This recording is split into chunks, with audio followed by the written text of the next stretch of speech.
un dossier médical. Il devrait exister quelque part, en Suisse, dans les archives d'une clinique privée à Genolier. Une femme y est morte en octobre 1977. Le communiqué officiel tient en une phrase « insuffisance cardiaque, point final ». Sauf que ce dossier, personne ne l'a jamais vu. Pas un médecin cité, pas un compte rendu, rien. Et pendant que le monde recevait cette phrase, toute propre par dépêche, à Kinshasa, une autre version circulait déjà. Celle d'une jalousie, d'une dispute, d'un coup. Une version que personne n'a jamais réussi à prouver, mais une version que personne non plus n'a jamais réussi à faire taire complètement. Alors ce soir, on ne va pas te raconter une légende des radieux trottoirs comme si c'était un fait. On va faire l'inverse. On va prendre chaque bout de cette histoire, ce qui est confirmé, ce qui est probable, ce qui reste un trou noir. On va les poser un par un, comme des pièces sur une table. À la fin, tu sauras exactement ce qu'on sait vraiment sur la mort de Marie-Antoinette Mobutu. Et surtout, tu sauras ce qu'on ne sait toujours pas 48 ans après. Avant d'être la première dame Mobutu, c'est une gamine de 14 ans. En 1955, elle épouse un jeune sous-officier de la force publique, un certain Joseph Désiré Mobutu. Personne à l'époque n'imagine que 10 ans plus tard, ce mari deviendra maréchal, chef de l'État, et qu'elle deviendra première dame d'un pays qui vient à peine de naître. Elle donnera 9 enfants au régime. Elle traversera Londres au bras de la reine Élisabeth II en 1973. Ça, c'est confirmé. Il existe des photos. Elle recevra les grands cordons de l'ordre des nuages propices à Taïwan. Officiellement, une vie de première dame protocolaire lisse. Officieusement, c'est là que ça commence à se compliquer. 2 témoins, indépendants l'un de l'autre, racontent une toute autre femme.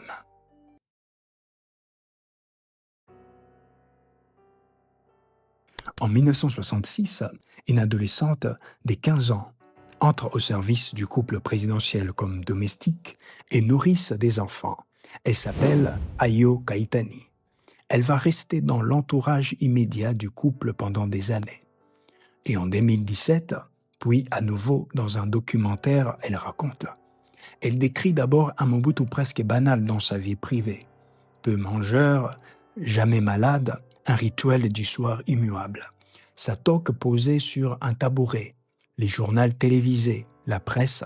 Un homme qui refuse les poulets importés et congelés et préfère les gibiers, les pondous. Ces détails qui, eux, ne changent rien à l'histoire, mais qui prouvent une chose. Ayo était là, tout près, au quotidien. Ce n'est pas un témoignage de seconde main. Et puis, elle raconte autre chose. Un objet en forme de miroir trouvé sous l'oreiller, que Marie-Antoinette fait discrètement déplacer sans jamais expliquer pourquoi. Elle-même dit ne pas savoir ce que c'était. Ces détails-là, personne ne l'a jamais creusé davantage. On te les donne telles quelles, comme une pièce des puzzles qui reste, à ces jours sans explication. Et puis, il y a l'épisode le plus lourd. Une nuit, des cris, du bruit. Le lendemain matin, Ayo découvre les visages de Marie-Antoinette. Un visage timéfié. Elle la soigne elle-même, avec un cataplasme de feuilles et d'huile de palme. Il faut être clair sur ce que c'est et ce que ce n'est pas. C'est un témoignage oculaire direct, stable, répété à 3 ans d'intervalle sans variation. Sur ces points précis, ce qu'elle a vu de ses propres yeux, la fiabilité est élevée. Mais Ayo elle-même ne prétend jamais avoir été témoin de la mort. 10 ans plus tard, en Suisse, ce qu'elle décrit, c'est un climat, pas une cause des décès. Voilà un fait qui, lui, n'a rien d'une rumeur. Au début des années 1970, une autre femme entre dans la vie de Mobutu, Bobila Dawa, en 1970. Elle donne déjà naissance à un premier enfant, du maréchal, Un deuxième suivra avant même la mort de Marie-Antoinette. Ce n'est pas une hypothèse, c'est documenté, daté, confirmé. Et ça change tout dans la façon dont on doit lire la suite. Parce que ça veut dire que la rivalité entre les deux femmes n'est pas née après la mort de Marie-Antoinette, comme un mythe qu'on aurait inventé après coup. Elle existait concrètement du vivant de deux femmes. 3 ans après les décès, en mai 1980, Mobutu épouse officiellement Bobila Dawa, la veille de l'arrivée du pape Jean-Paul II au Zaïre. Le pape d'ailleurs refusera d'officier la cérémonie, ça aussi c'est confirmé. Là, on entre dans une zone que les dossiers des recherches a repéré, mais qu'aucune source n'a jamais vraiment exploré. En septembre 1977, Nguza Karl Ibond, ministre des Affaires étrangères, celui qu'on voyait comme les dauphins du régime, tombe en disgrâce. La version officielle, collision présumée avec l'invasion du Shabbat. C'est documenté par une dépêche d'agence de l'époque. Mais une version alternative circule ailleurs, sur des wikis non modérés, sans aucune source primaire derrière. Nguza aurait été accusé d'avoir tenté de séduire la première dame elle-même. 6 semaines plus tard, presque jour pour jour, Marie-Antoinette meurt. On te le dit franchement, aucune source fiable ne relie ces deux événements. C'est une coïncidence des calendriers, rien de plus prouvé à ce stade. Mais une coïncidence des 6 semaines entre dans la chute du dauphin présumé et la mort de la première dame. C'est le genre de détails qu'un historien sérieux note dans la marge, pas qu'il transforme en certitude.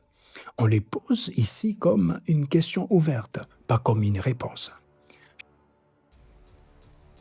Pendant que les zones d'ombre s'accumulent, il y a une version qui, elle, est solide, du début à la fin.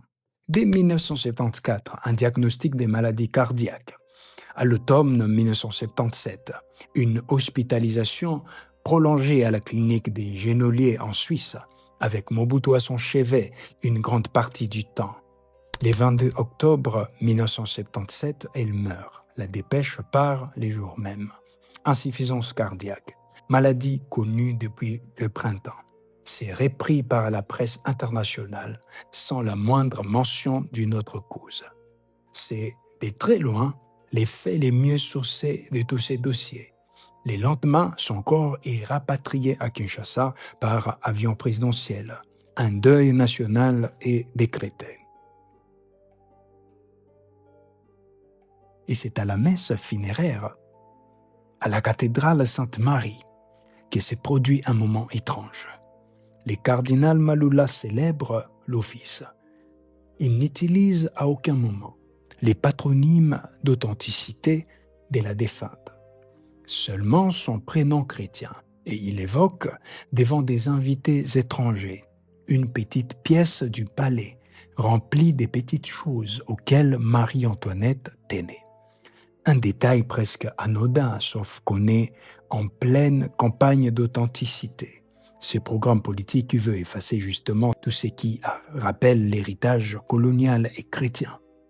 Un cardinal qui insiste sur les prénoms chrétiens et sur un espace personnel et intime de la défunte en public devant des étrangers, ce n'est probablement pas un hasard des mises en scène. On reste prudent. C'est une seule source qui les rapporte, mais elle est cohérente, détaillée et elle colle parfaitement au climat politique du moment. Et c'est là que la radio-trottoir de 1977 entre en scène. La rumeur populaire, à l'époque déjà, raconte qu'une dispute des jalousies autour de Bobila Dawa aurait été à l'origine de tout. Et on te le dit aussi clairement que possible, cette rumeur n'a jamais été prouvée. Elle est présentée comme une rumeur par la source elle-même qui la rapporte. Mais elle n'est pas née de nulle part. Elle s'appuie sur un fait, lui, bien réel. La rivalité entre les deux femmes existait. On vient de te le montrer. Une rumeur fausse sur les fonds peut très bien naître d'un vrai contexte des tensions. C'est exactement le genre de nuances qu'il faut garder en tête. Et maintenant, la partie la plus importante de cette enquête, pas parce qu'elle révèle quelque chose sur Marie-Antoinette, mais parce qu'elle révèle quelque chose sur la façon dont l'histoire se fabrique aujourd'hui.